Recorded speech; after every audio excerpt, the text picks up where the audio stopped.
You're probably configuring your keyboard like a peasant right now, clicking sliders, dragging boxes, exporting firmware, and hoping it just works. That's fine if you just want to change a few keys, but if you actually want to understand how your keyboard works, take control of it, you need to stop using the GUI and start using CMK the right way. In this video, we're going from zero to a full CMK setup. We'll create a GitHub repo, clone it, edit it in Neovim, or whatever editor you decide to use, VS Code, or I'm not sure what kids use these days. Commit our changes and flash the firmware into the keyboard. I'm going to explain what CMK even means, how layers work, how to add behaviors, and how to use things like homerow mods. I'm gonna show you everything using my Glove 80 keyboard, but if you have something else, don't worry.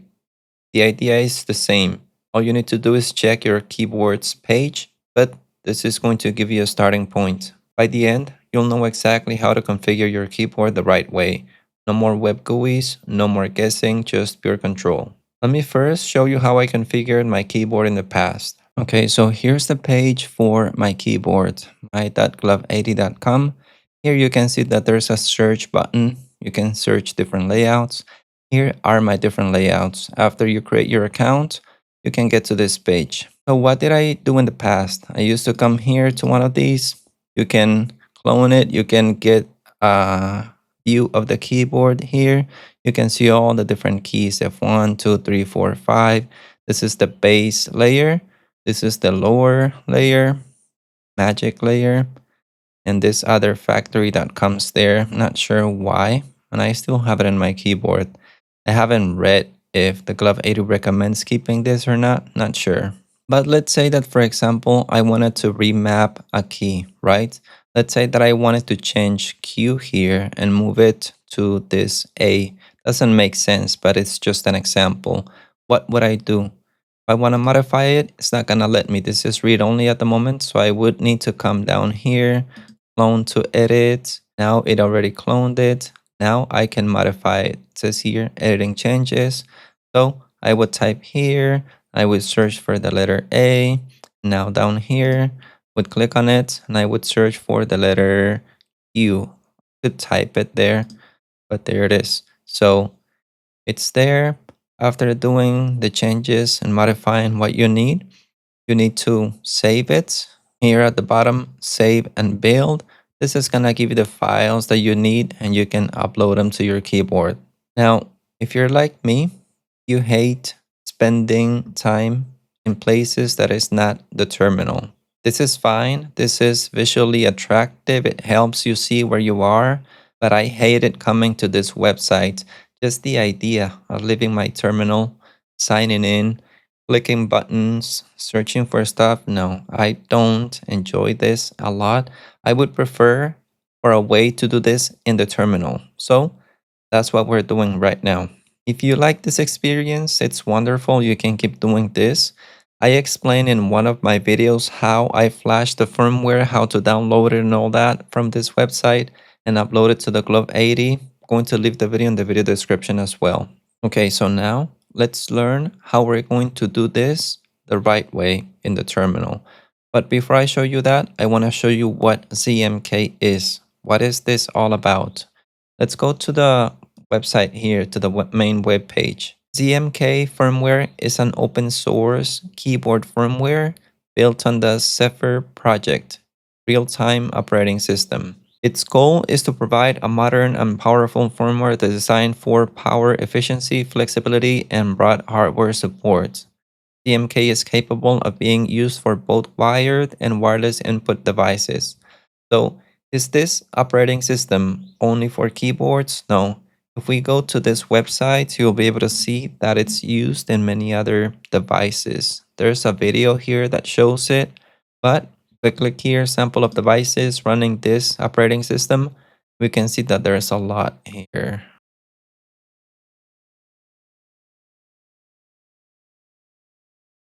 Okay, you're gonna understand what this means, but yep, there's a lot of different devices there.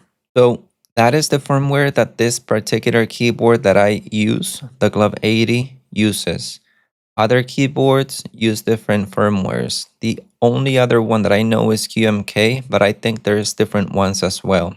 So if you're not using the Glove 80, if you're using a different keyboard, how would you go about doing this? How would you start? By reading the documentation. We're gonna do it for the Glove 80 right now, but you won't have to do it for your own keyboard. Okay, so I just typed Glove 80 documentation, shows me this website. Let's click on it and let's see what this manufacturer recommends. Okay, so here's all the documentation. We're just gonna scroll and find what we need. Okay, so not here. Okay, I think this is the one. Creating a CMK config repo and building CMK firmware the traditional way. I think this is the one. We're gonna see. Has the word repo in it. So let's check here. The traditional way of building a CMK firmware is by creating a GitHub repo for the CMK config of your keyboard and then using a GitHub action to build the CMK firmware. This is documented here. If you use Margo's layout editor, you don't need to create a GitHub repo. Please see this for details. No, we don't want to use this layout editor. This is what I was doing right now. However, if you prefer not to use that hideous editor, you can build your Glove 80 firmware in the traditional way. We have created a template, Glove 80 CMK configuration, which is stored here. Please follow the instructions in the readme.md. So as you can see, your keyboard manufacturer gives you the instructions. So let's just open this link then. Now, let's read the documentation here. Okay, so here are the instructions. Log into GitHub, create your own repo using this repo as a template. Here's the instructions. Check it out on your local computer. Edit the keymap files to suit your needs. Commit and push your changes to your personal repo. Upon pushing, GitHub Actions will build the firmware. Then you can download that firmware and upload it to your keyboard. Okay, so here explains how to locate the firmware files. Okay, we're gonna see that right now in a little while. The final step is to flash the firmware to the Glove 80 according to the user documentation and the official Glove 80 support website. Okay, we're gonna do that right now so you can see how that works. So create your own repo using this repo as a template. Here's the instructions. Let's see what this says. Okay, so it just takes us here. So just have to click on this, use this template button, create a new repo. And that's basically it. You just name it and that stuff. Okay, so go back. This is the main repo. I'm going to leave it in the video description. Remember, this is for my keyboard. For your keyboard, I think it's gonna be different, but just go and read your keyboard manufacturer's documentation. So here we see the button, use this template. I'm going to click here on create a new repository, and I'm just gonna name it something. What name should we give to it? I'll probably delete this, so I'm just gonna name it YouTube Glove 80. Okay, I'm just gonna use that name. And then let's go here at the bottom, create repository. That's gonna create it.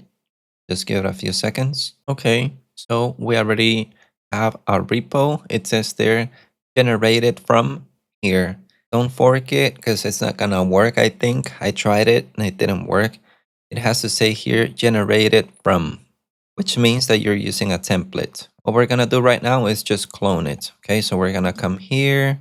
I have SSH configured in GitHub, so I'm able to make changes from my computer through SSH. So I'm gonna select this option. I'm going to assume that you're kind of familiar with GitHub already and that you know how to push changes because that's just what's needed for us to do this. If you're not, let me know in the comments and I can probably create videos about that as well. But if you're watching this, you already know what you're doing. So let's just continue. Just gonna select this option here. Now I'm gonna go to my terminal and I'm going to go to my GitHub directory. Let's see what we have here. Gonna create a new directory here. No, I'm just gonna clone here directly. So I'm just gonna type here, git clone, paste what we copied right now. Gonna hit enter. That is going to clone it into this directory. Let's see what we have listed here. And we see the last one that is called YouTube Glove 80. Okay, so all you need to do is to change into that directory, change into it. Now, I'm going to open my editor of choice, which is Neovim. I do that by pressing the V key here, and that's going to open that directory directly or Neovim in that directory. Do you have to use Neovim? Of course not. You can open your VS Code or your cursor. What do people use these days? Emacs if you're based, of course, but you're already inside Emacs at this point. You probably cloned the repo, created the repo from Emacs, but it doesn't matter. Notepad++, I don't know, whatever you decide to choose, just open it. And this is where we're going to edit the file that we need to modify. Okay, so if we go here to config and we look for glove 80 keymap, this is what we're looking for. Okay, this is the file in which we're going to configure our layers, the mappings, and all that stuff. We can see some behaviors listed here by default. We can see some macros specified here as well, and a lot of different stuff. We're going to understand this in a little while. Okay, I'm just going to unwrap this so you can see it a little bit better. Okay, I'm gonna write the changes here. Notice that something happened. Neovim auto-formatted this file for me, and it also added this line of comments here. That is done with the Neovim plugin. I showed that in a different video. I'm going to link it in the video description as well. But this is pretty useful because it formats your file. Okay, so this is what comes by default. Let's say that we want to make a change. I'm not going to modify this file because I don't want to flash this firmware, my keyboard, but I'm going to grab my current file and I'm just going to paste it in this specific directory. Okay, I'm going to press a keymap right now. You're going to notice that I switched to a different repo, this glove 80 repo. Okay, so this is where I have my keyboard configured at the moment, and this is what we're going to work on. This is where I'm going to explain all the different stuff. But just to keep this example useful, just going to copy this entire file. YIG is a keymap that I use. Actually, let me open Keycaster so you can see what's going on. Okay, now it shows there in the middle. You'll be able to see it. Let me go back to the other repo, the one that we created. Notice here on the right hand side, YouTube-glove 80. That's the repo. Okay, so I'm just gonna select everything here and I'm just going to paste what I copied before. Okay, so this is my layout. This is my keymap file. Now let's scroll down here a little bit and I'm just going to show you the different layers that I have here. I have a base layer, I have a Windows layer, lower. A lot of these came from the glove 80, like this factory layer is there. I never touched it and I don't know why you still have it there. I should probably remove it, but it's fine. Let's leave it there for now, it doesn't matter. But here you define the layers, right? Notice the numbers. Goes from 0 to 14. Okay, you can have as many layers as you want, doesn't matter. Here's where you define behaviors. These already came with the keyboard. Macros, this came with the keyboard as well. I didn't touch any of this. Let me show you the things that I touched, okay? I didn't touch this. Nope.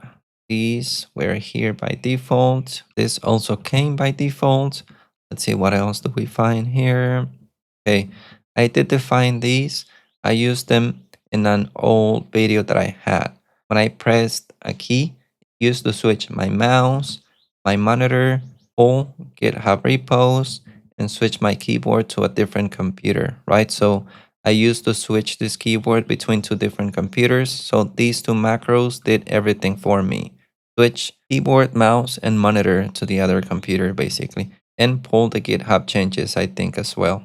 I explained that in one of my other videos if you want to go and check it out, but that's not what we're going to cover in this video. Here is where I define the homerow mods behaviors, okay? You may be wondering, how does this work? Like, how would I know what options to add in here? The best thing to do is go to documentation. I copied this from somewhere, I don't remember where, but I got these from the documentation. Let's say that you want to understand what this mymt means. What is this all about? So again, let me go to the CMK website. I'm gonna go to documentation right now. Okay, and here we can see the key press behaviors. Notice that we have different ampersand KP, which is key press, ampersand MT, which is mod tab. I use that one as well. This, a lot of Linux Gentoo and Arch users would understand this. See, this is another one that I use, layer tab. Let's just quickly read the description of each one of these. Layer tab enables a layer when a key is held and outputs a key press when the key is only tapped for a short time. Okay, so if you tap it, just a key, but if you hold it, it becomes a different layer. I'm going to explain this in a little while, okay? So don't worry, but just keep that in mind. LT, you're gonna see that reference, then you're going to understand it in a little while. Now, this key press, just a key press, nothing to worry about, okay? Send key codes to the connected host when a key is pressed. MT, we use that a lot as well. Sends a different key press depending on whether a key is held or tapped. So if you just quickly tap the key, sends A, but if you hold it, it becomes control, for example. I explained about homerow mods in another video, so go and check it out, you're gonna understand it better. Notice that this passes the key press down to the next active layer in the stack for processing. If you add this trans, it's just going to, like it says here, pass that key down to the next layer if you don't modify it or something. So as you can see here, there's a lot of these. There's a lot of these different behaviors. So yep, there's macros and all of these as well. But we're going to understand what all this means. I'm just gonna switch back to my terminal, to my repo. Let me go to my base layer. We're going to understand it there a little bit better. Okay, so here we can see that this key press sends F1, F2, F3. That's just the F keys. I don't use them. I'm going to remove them from here, move them to a different layer as well. I don't use the numbers here as well, because if you see my keyboard right now, okay, this is the left side of the keyboard. Okay, so let me switch to this other scene. You're gonna see that these two rows at the top are unused. They don't have any keys. This row down here is unused as well. These thumb keys here are unused. So what I have here does not match what you see here, and that's not good. I understand and I know what's going on, but yeah, I should better make these two match. I will at some point, but it's not something that is urgent at this time. But that helps you understand that behavior, AP.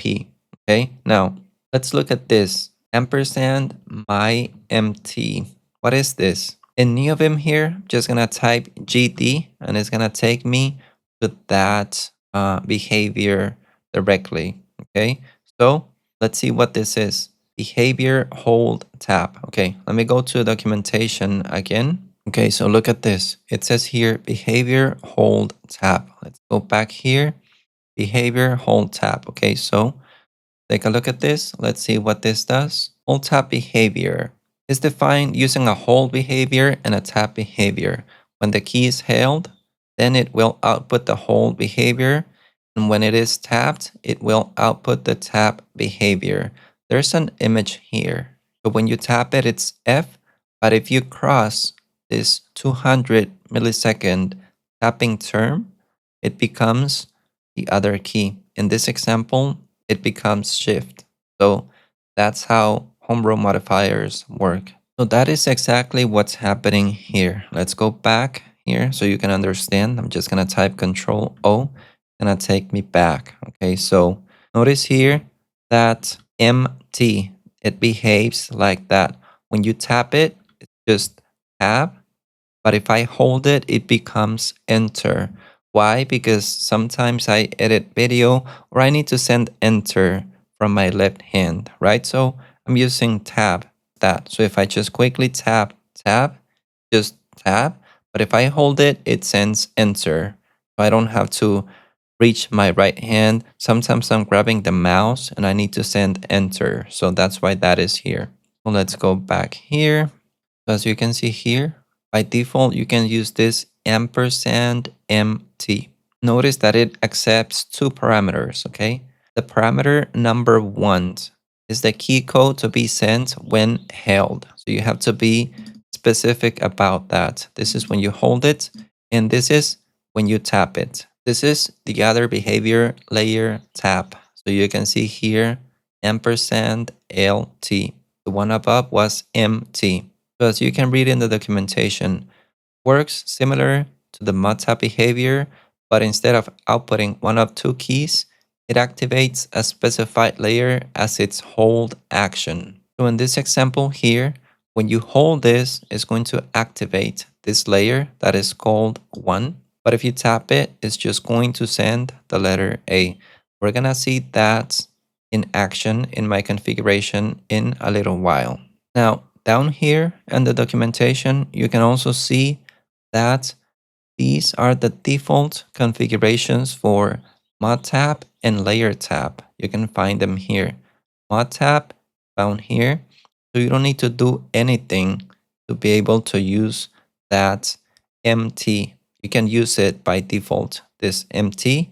You don't need to change anything. If you define this in your configuration, ampersand MT, going to be using the values listed here. Okay, all of these, and it's just going to work. If you want to define a custom one, which is what I did, you can create it and modify these values. I'm going to show you how I did that as well. Okay, but by default, you get this. You can just use ampersand MT. Same thing with layer tab. These are the defaults. Okay, this is what it comes with already out of the box. So you don't need to create a new behavior. You can use this. But if you want to create your own, it specifies here that you can. If you copy paste these as is, you will overwrite the predefined behaviors, name and label. But if you want to avoid this, name them and label them differently. For example, here, my empty, and here is the label as well. And you'll be able to use your new behavior with ampersand, the way that is shown here. Ampersand my empty. Okay, so if we switch back to my file, that's what I'm doing here. I define this my empty.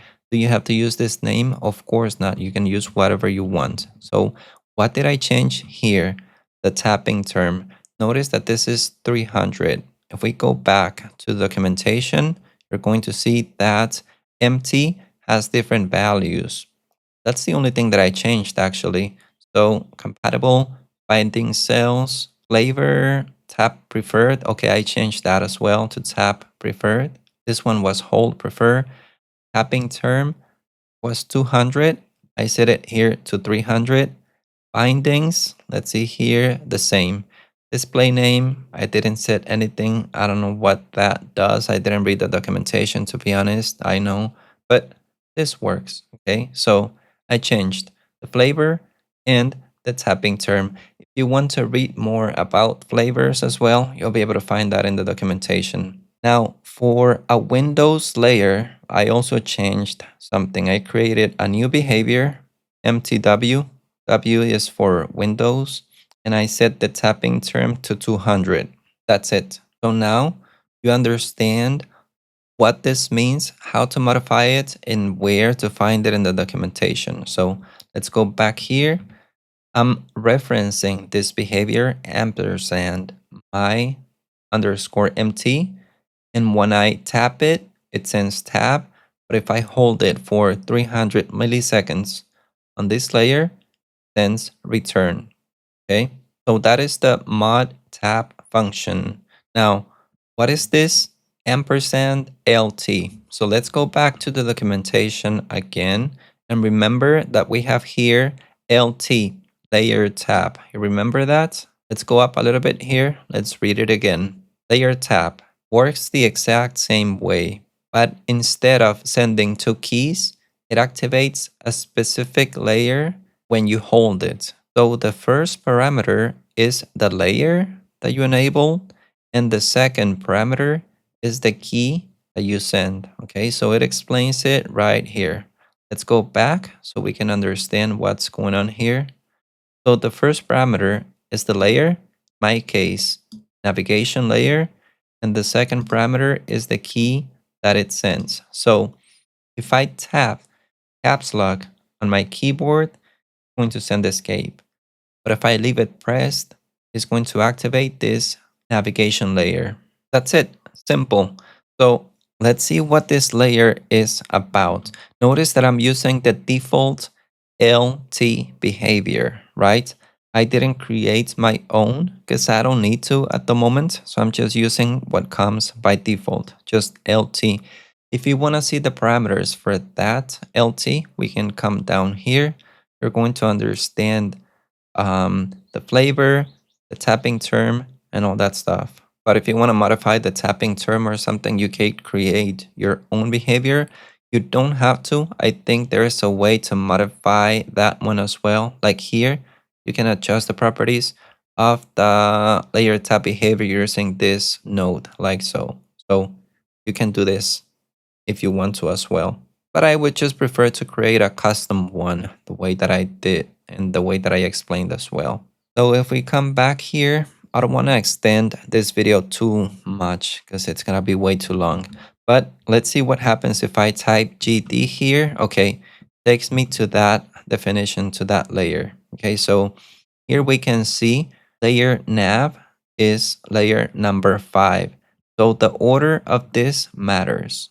Okay, if you're going to define them here in this specific order, when you create the layers, make sure that you do it exactly in the same position, right? So if factory is here and nav is here, when you create them, put them in the right order or you're just gonna mess things up. How do I know? Because I did it. I fucked up. I had to somehow factory reset the keyboard to its default layer. I don't know what I did, but I was able to fix my mess up. So I'm just letting you know so you don't do it on your end as well. So let's take a look at this. Okay, I'm just going to search for this layer nav. Notice that we're calling it from the base layer. This is what I explained a little while ago. Just gonna type in here to go to the next result. This is on the Windows layer. Don't pay attention to this. And here is the, okay, hold on. Layer nav here. This is where I define what this layer is going to do. This is going to be confusing, but don't worry about it, okay? So here's the factory, here is the nav layer, and here is the symbol layer, okay? So remember, symbol, navigation, and factory. If we go down here, symbol, navigation, factory has to be done in that specific order, okay? So here's where you define what happens when you're inside that layer. This is gonna be confusing. This is not a good example, but let's switch to another layer, okay? Gonna switch to this symbol layer, okay? Let's see where we call this one. Okay, so I call this with my right thumb, okay? No, with my left thumb. When I press this key here, let me show you this, okay? This is backspace if I just tap it, but if I hold it, it becomes a different layer and it becomes my symbol layer. So if I hold this, the symbols are activated. I can type each one of my different symbols. We're gonna see that right now on the screen. Okay, so this is done here. Remember, LT, this is the layer that is activated, but if tapped, it sends backspace. Okay, now we do, well, let's just go to that layer. Just going to look for it. Layer symbol. Here it is. Okay, so when I'm inside that layer, here's all the different symbols. Number 1, 2, 3, 4, 5. This is shift 1, shift 2, shift 3, shift 4, shift 5. The different symbols. I don't know what symbols those are. Exclamation mark, at, pound, dollar, and percent symbol. The same thing happens on the right hand. Okay, so here we can see the other symbols. Here's where I have the dash, the tilde, and equal sign. I have here the forward slash, the dot, comma as well. This is close curly brace, open curly brace. Here I have open and close square brackets. What else do I have here? This is the opposite. Shift with the dash, tilde, and equal sign. I think this is plus. Here I have the left and right arrows, I think. Yeah, left and right arrows. And I don't remember what this is. But with this, I think you will understand what's going on. How I define my symbol layer. That's just one of them. But let's make a change so you can understand this and how to make changes in your own keyboard as well. Because this video is going to be too long. No one's going to watch it anyway. But I'm just going to make a change so you can see what happens and how things are handled, how you generate your own firmware. Let's do that in a layer that is not the base layer because I don't want to be modifying it again. Let's do it in the base layer so you can understand what's going on. We're going to modify the letter Q. Okay, so we're going to swap these two, Q and W. Okay, so I'm going to type here W, W, and on the other one, I'm just going to type here Q. Okay, now let's take a look at what happens by default right now. I'm going to go to my daily note here and just going to create a new heading. Notice what happens. I'm going to type this first key and it sends Q, right? The way that it should do it normally. But if I type the second key here, it should send W, right? Because I'm using QWERTY, I'm a normie. Okay, so Q, QW, QW, QW. Okay, just works normally. Let's go back to the other repo. We're gonna modify those. So this is gonna be W and this other one is gonna be Q. So what do we have to do? We just have to push these changes to GitHub and it's going to generate the firmware. I'm gonna do it from Neovim. I don't know how to do it from VS Code. You could do it from the terminal as well, but I'll just do it from here. Okay, so I use LazyGit and all I have to do to stage the changes is press space. That's it. And I just type the letter C. So I can type my commit message. Up 80 keymap initial test commit. Okay, that's it.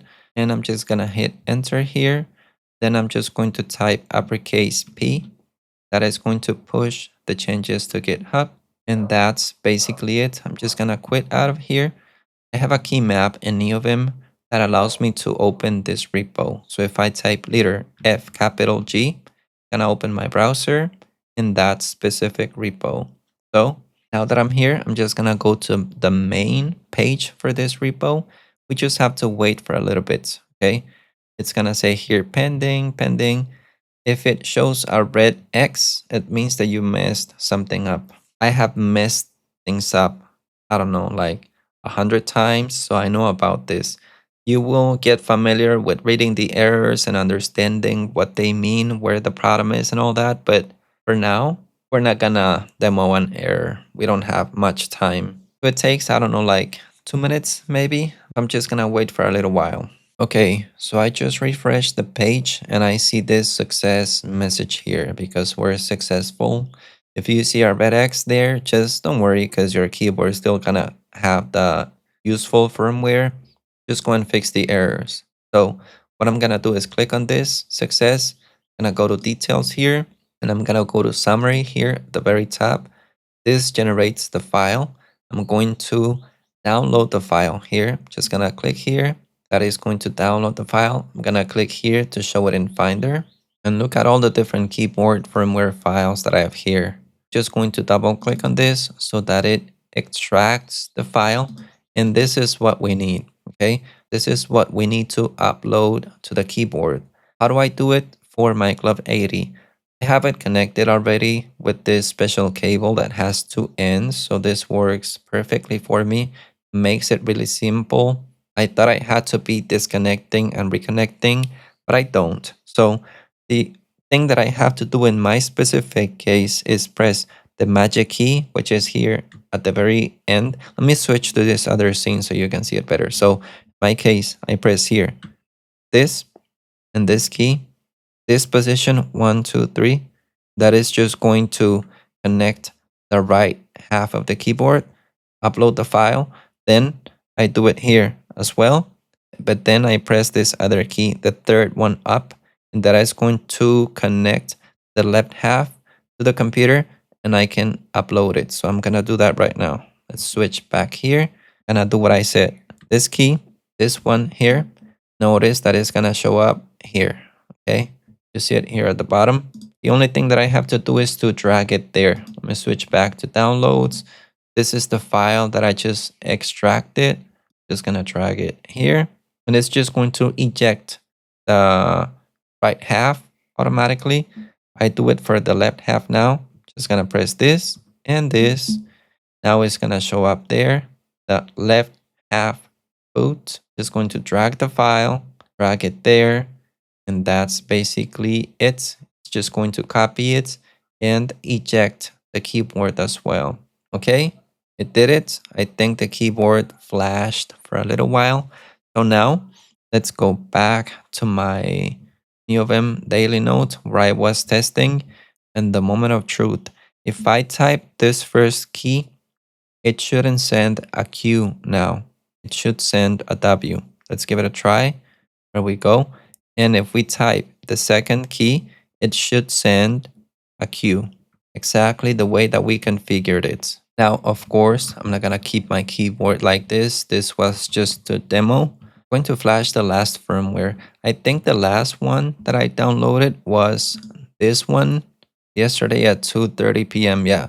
So this is the one that I need. I'm just gonna switch back to that one. This is the right half. Now I'm gonna do it for the left half as well. Just press the key. Gonna show up there. I'm just gonna drag it. Now I just flashed the old one that I had before.